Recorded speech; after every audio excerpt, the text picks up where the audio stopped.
Hi everyone. Obsidian developers dropped a major update which is currently available for insiders, version 0.9.0, and as of this recording, a release to fix bugs in version 0.9.1.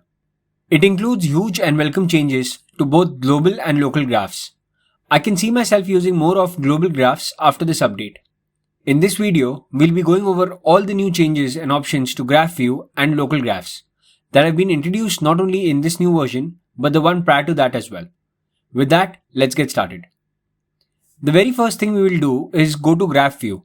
In case you are new and cannot see it, you might need to enable the plugin first. To do that, click on settings, then plugin, and make sure the switch next to graph view is on. With that done, let's click this icon which takes you to graph view. If you have never seen this before, graph view essentially shows a graph representation of all the links between your nodes. Nodes with more nodes referencing it appear as bigger nodes on the graph. With the new update, you can consider this more like visual search than anything else. What do I mean by this? Let me show you. You can see this box on your top right. The main new options are segregated into two sections. First is filters, which allows you to search and filter out nodes, and the second is display, which essentially controls how the graph is displayed. Let's first start with display. But before we do, always remember, if you mess up anywhere and want to get back to factory defaults, just click this icon which will restore default settings. If you by mistake click X or for some reason can't see this box, then click on this cog in the top right and you should be able to see the box with these settings again. Now let's look at display. The very first toggle you can see is for arrows, which add arrows to clearly show you which node is linking to which node. After turning it on, we can easily see that this node has a link to this node. The next option is node size. That allows you to increase the size of all nodes in the graph. Then is link thickness, which, as the name suggests, allows you to set the size of the line linking each node.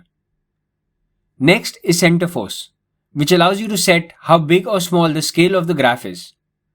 Think of it like a black hole in the center of a galaxy. This will set the gravitational pull of it.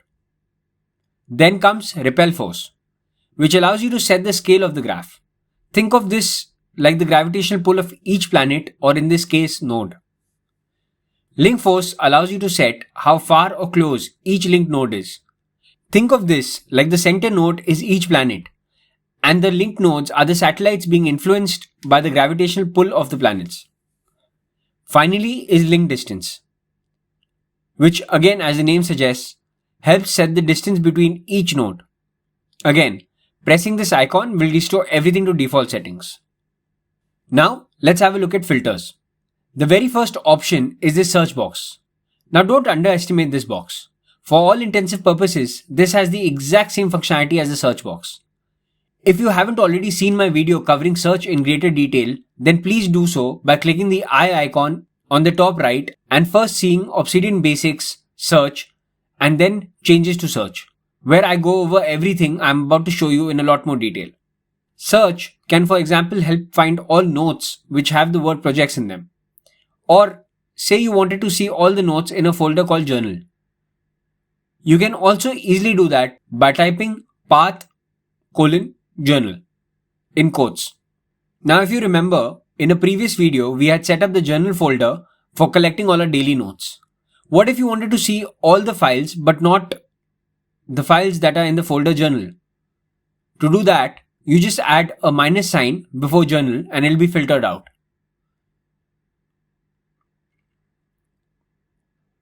Or if I wanted to see all the nodes with tasks still left, I can easily just put in slash to start the expression. Then, like you use regex in other programs, just put hyphen, space, backslash, square bracket open, space, backslash, square bracket close to escape the square bracket, as it's a special syntax in regex, and finally a space and end with a slash. And it will show me all the nodes with tasks that are still to be completed in them. Again, there is nothing but regular expressions that I have explained in depth in the two videos I had specified above.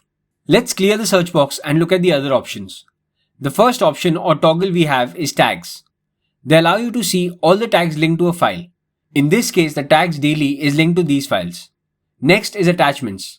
Let's turn tags off first.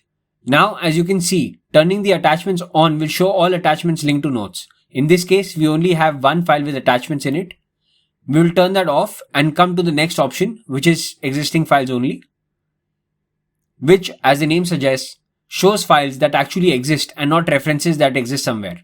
For example, if you see, these files are just references and not actual notes that we've created. If you click on any of these notes, Obsidian will create a new file for it. On toggling this option, you can see all references to it disappear. Finally, we come to orphans, which, as the name suggests, are nodes which are not linked to any other nodes.